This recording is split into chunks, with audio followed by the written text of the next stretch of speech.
결국 그날이 왔습니다. 지금까지 컬트적인 인기를 얻으며 합성물의 역사를 써내려간 안전가족물이 현재 원 기획자인 행정안전부의 조치로 인해 유튜브 세계에서 점점 사라져가고 있습니다. 우리들은 현재 여러 유행들을 맞이하며 살아갑니다. 유행의 사회라고 부를 수 있을 정도로 많은 유행들이 존재하는 이 인터넷 속에서, 그리고 그런 유행들 중에서도 사람들에게 인기를 얻어 여러 2차 창작물로 재탄생되는 유행들을 우린 밈이라고 부르고 있습니다.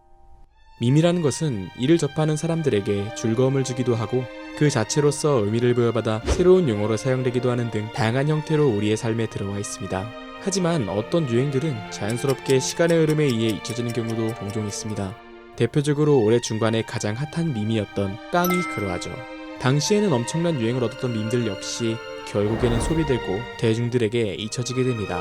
하지만 여기서 의외로 정말 많은 사람들의 노력과 여러 2차 창작물의 활발한 생산을 거쳐 꾸준한 사랑을 받는 정말 특별한 밈이 소수 존재하고 있습니다. 대표적으로 야인시대가 그러한데, 사실 인터넷 커뮤니티의 태동기 DC인사이드 합성 필수 요소 갤러리에서 심형물이라는 장르로부터 시작된 이 야인시대 밈의 흐름은 유튜브가 등장한 지금에 이르기까지 많은 심형물 제작자들의 고된 노력으로 인해 완전한 양지로 올라오게 되었으며, 당연하게도 사람들의 사랑은 이런 2차 창작물을 조금 더 극단적으로 표현하는 방식으로까지 진화해갔습니다. 이에 SBS 측에서는 무단으로 사용된 야인시대의 저작권을 근거로 유튜브에 존재하는 심형물에 제재를 가하기 시작하였고, 사실상 원 저작권자의 제재 움직임은 당연한 조치였던 것이, 유튜브는 사실상 영상에 광고를 붙여 유튜브가 영리의 목적을 충족시킬 수 있었기 때문에 야인시대의 원 저작권자인 SBS 측에서 보기에 분명 자신들의 저작권을 이용해 돈을 버는 악의적인 유튜버들로 보여졌을 수도 있습니다. 하지만 심형이 고제가 되는 과정을 담은 야인시대의 짧은 에피소드 하나가 없었더라면, 그리고 그 짧은 에피소드부터 시작된 심형물이라는 2차 창작물들이 없었다면 방영된 지 약 18년이 지난 이 야인시대라는 드라마가 현재까지 사람들 사이에서 잊혀지지 않고 젊은 시청자들에게까지 도달해 큰 사랑을 얻을 수 있었을까요? 문화와 유행이 어떤 과정을 거쳐 그 끝을 맞이하게 되는 걸까요? 저번에 소개해드렸던 우간다 너클즈 역시 사람들 사이에서 잊혀져 데드 밈이라고 불리고 있는 것처럼 한때의 엄청난 인기가 무색하게 지금은 사람들 사이에서 사용되지 않고 있죠. 반대로 말하자면 아무리 오랜 시간이 지나도 사람들 사이에서 잊혀지지만 않는다면, 계속해서 기억해준다면 문화와 밈은 우리들 사이에서 머무르게 되죠. 18년이 지난 드라마 야인시대가 지금 그러하듯 말입니다. 하지만 현재 우리는 정말 소중한 무언가를 잃게 될지도 모릅니다.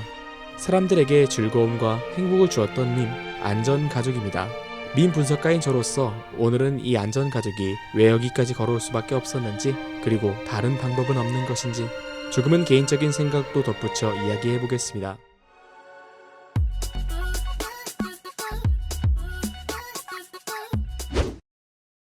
저는 이번 영상에서 안전가족물 원작자인 정부부처 행정안전부가 나쁘다며 비판하거나 안전가족물 제작 유튜버들을 옹호할 생각은 없습니다. 일단 안전가족물을 봐오신 분들은 아시겠지만 이 안전가족물은 사실상 19금딱지도 모자란 수준의 것들이 적지 않았기 때문이죠. 하지만 저는 개인적으로 민주주의 사회에서 이런 2차 창작물의 수위가 어디까지든 간에 매체의 수준에서 머물기만 한다면 당연히 허용이 될 수 있다고 생각하기 때문에 안전가족물 제작 유튜버들도 충분히 이해가 갑니다. 일단 이 안전가족이라는 것에 대해 짧게 설명드리자면, 행정안전부에서 제작한 안전교육 목적의 플래시 애니메이션으로 각종 재해나 안전사고 등을 대비한 조치 방법들을 가르쳐주는 각각의 짧은 에피소드를 가진 만화입니다. 주인공 행동이가 취하는 안전에 부주의한 행동들을 주변 어른들이 제지하고 설명해가며 보는 이들에게 안전사고를 대처하는 방법들을 자연스럽게 이해할 수 있도록 도와주는 형식을 띠고 있습니다. 전 연령을 아우르는 귀여운 캐릭터가 등장하는 이 안전가족 애니메이션은 원래의 제작이도와는 반대로 범죄나 타락을 묘사한 2차 창작물로 재탄생했을 때 오는 원작과의 괴리가 너무나도 병맛스럽기 때문에 성범죄나 폭력행위 등을 묘사한 수준으로까지 2차 창작물의 수위가 진화해가며 안전가족물은 더욱더 타락해가기 시작합니다. 여기서부터 문제가 발생하는데, 초기의 안전가족물들은 그저 안전가족에 등장하는 소스들을 사용해 재미있게 재구성하거나 약을 빤 것처럼 병맛스럽게 표현하는 정도로 그쳤지만, 지금은 아예 새로 애니메이션을 그려 창조하는 수준으로까지 진화해가며 한정된 소스인 안전가족 애니메이션을 끝까지 쥐어짜 합성물로 보여줄 수 있는 최고 수준의 퍼포먼스까지 도달하는, 저로서는 감탄이 절로 나오는 합성까지 진행되고 있습니다. 하지만 여기서 더욱더 큰 문제가 발생하는데, 그냥 재미있게 안전가족을 재구성한 정도면 모르겠지만 범죄나 성적으로 말도 안 되는 수준의 문란함을 보여주는 자극적인 합성물들이 너도 나도 내가 더 자극적이야 라고 말하는 듯 유튜브에 등장하며 애초에 교육 목적으로 제작된 안전가족이라는 애니메이션의 본 의미까지 퇴색시키는 합성물이 유튜브에 범람하기 시작하였죠. 저 또한 어느 시점에서 이 자극적인 합성물 릴레이가 행정안전부에 의해 제지를 당할 것이라 예상했을 정도로 과한 합성물들이 소수가 아니라 대거 유튜브에 업로드되었을 정도였으니까요. 안 그래도 보수적인 정부 공무원이 민원을 받아 이를 보고 경악을 금치 못했을 것이라고 생각합니다.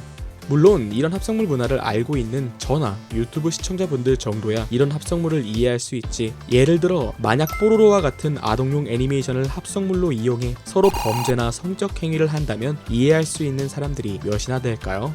행정안전부 공무원의 입장도 정말 이해가 가는 부분이라고 생각합니다. 그렇게 안전가족물은 우리를 떠나게 될 수밖에 없는 걸까요? 방법은 없을까요? 결론만 말하자면 제 생각에는 없어 보입니다. 과거 야인시대 저작권 사태에 있어서 저작권 소유주인 SBS 측에서는 초기 단 몇 초간의 클립도 사용할 수 없도록 저작권 제재 조치를 취하였지만 현재는 클립 사용 정도로는 합성물을 만들 수 있는 상태로 저작권망을 피해가며 그래도 합성물을 만들 수 있기는 합니다. 하지만 이 안전가족의 원작자인 행정안전부는 수익을 목적으로 안전가족을 제작한 것도 아니며, 그러니까 애초에 돈을 준다고 저작권을 넘겨줄 수 있는 것도 아니기도 하며, 가장 결정적으로 행정안전부는 정부 부처이기 때문에 보수적이기로 자자한 정부 부처와 합상을 한들 4달러로도 아니 4만 달러로도 이 안전가족물을 되찾아올 수 있는 방법은 없어 보입니다. 야인시대의 경우는 출연진 분들이 유행어를 통해 광고를 촬영하거나 합성물로 인해 얻은 인지도로 유튜브 채널을 개설하기도 하며 어느정도 합성물 제작자와 출연진이 서로 상부상조할 수 있기라도 하였지만, 이 안전가족물은 출연진들도 전부 애니메이션 캐릭터에 애초에 여기에 등장하는 캐릭터들은 원작이 있는 것도 아니라서 캐릭터 굿즈를 만들어 팔 것도 아니었기 때문에 행정안전부 입장에서는 합성물로 인한 피해가 오면 왔지 볼 수 있는 이득이 단 1도 없기 때문에 정말 최선으로 생각해도 음성 사용 허락 정도가 한계일 것으로 생각됩니다. 그렇게 안전가족물 합성 유튜버분들은 청천벽력과 같은 소식에 하나둘 안전가족물 영상을 내리기 시작하였으며, 행정안전부로부터 직접 연락을 받아 저작권 경고를 받으신 유튜버 행동이 아빠님께서는 행안부 측에서 더 이상 안전가족으로 2차 창작물을 생산, 활동하는 것을 그만다는 정말 일말의 희망마저 없애버리는 연락을 받았다고 커뮤니티를 통해 공지하셨고, 지금도 상위권의 조회수를 달성한 인기 안전가족물들이 하나둘 유튜브에서 자취를 감춰가고 있으며, 특히 안전가족의 극장판을 제작해오시던 세이프존님께서는 정말 눈물이 다 날 정도로 열심히 준비해온 자신의 작품을 세상에 영영 공개하지 못한 채 채널 자체의 정체성마저 잃어버리는 상황이 되어버렸습니다. 이렇게 반달곰님, 세이프존님, 행동이 아빠님, 명주원님 및 많은 안전가족물 제작자분들은 하루아침에 잠담한 상황이 되어버린 것이지요.